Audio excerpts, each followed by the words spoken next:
ನಮ್ಮ ಮನೆಯಲ್ಲಿ ಹುಣಸೆಹಣ್ಣು ಇದ್ದಿಲ್ಲ ಅಂತ ತುಂಬ ಜನದಿಂದ ಹೇಳ್ತಾ ಇದ್ರು. ಅದಕ್ಕೋಸ್ಕರ ಹೊಲಕ್ಕೆ ಹೋಗಿ ಹುಣಸೆಹಣ್ಣು ತಂದೀನಿ. ಬಹಳಷ್ಟು ಜನರಿಗೆ ಈ ಹುಣಸೆಹಣ್ಣನ್ನು ಬಹಳಷ್ಟು ದಿನಗಳವರೆಗೆ ಹೇಗೆ ಸಂಗ್ರಹಣೆ ಮಾಡ್ಕೋಬೇಕು ಅನ್ನೋದು ಗೊತ್ತಿಲ್ಲ. ನಾನು ಹೇಳೋ ರೀತಿ ಮಾಡಿದ್ನಪ್ಪ ಅಂತಂದ್ರೆ ಜಾಸ್ತಿ ದಿನ ತಾಳಿಕೆ ಬರುತ್ತೆ ಈ ಹುಣಸೆ ಹಣ್ಣು. ನಿಮಗೆ ಹುಣಸೆ ಹಣ್ಣು ಎಲ್ಲಿ ಸಿಗುತ್ತೆ?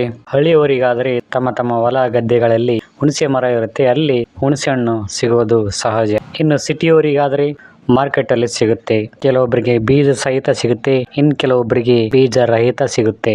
ದುಡ್ಡಿನ ಮೇಲೆ ಅವಲಂಬನೆ ಆಗಿರುತ್ತೆ ಈ ಒಂದು ಹಣ್ಣಿನ ಬೆಲೆ. ಜಾಸ್ತಿ ದಿನ ತಾಳಿಕೆ ಬರಬೇಕು ಅಂತಂದ್ರೆ ಈ ಹುಣಸೆ ಹಣ್ಣು ಏನ್ ಮಾಡಬೇಕು? ಮೊದಲನೇದಾಗಿ ಈ ಹುಣಸೆ ಹಣ್ಣನ್ನು ಸಿಪ್ಪೆ ತೆಗೆದು ಕನಿಷ್ಠ ಪಕ್ಷ 1 ವಾರ ಬಿಸಿಲಲ್ಲಿ ಒಣಗಿಸಬೇಕಾಗುತ್ತೆ. ನಂತರ ಅದರಲ್ಲಿರುವ ಬೀಜವನ್ನು ತೆಗೆಯಬೇಕಾಗುತ್ತೆ. ಒಂದು ಕಲ್ಲು ಅಥವಾ ಸುತ್ತಿಗೆಯಿಂದ ಆ ಹುಣಸೆ ಹಣ್ಣನ್ನು ಜಜ್ಜಿ ಮೆತ್ತಗೆ ಮಾಡಬೇಕಾಗುತ್ತದೆ. ಆ ಹಣ್ಣಲ್ಲಿರುವ ಬೀಜ ಹೊರಗೆ ಬರುವ ರೀತಿ. ನಂತರ ಆ ಬೀಜವನ್ನು ತೆಗೆದು ಹುಣಸೆ ಹಣ್ಣನ್ನು ಒಂದು ಚೀಲದಲ್ಲಿ ಶೇಖರಣೆ ಮಾಡಿ ಇಟ್ಟುಕೊಳ್ಳಬೇಕಾಗುತ್ತದೆ.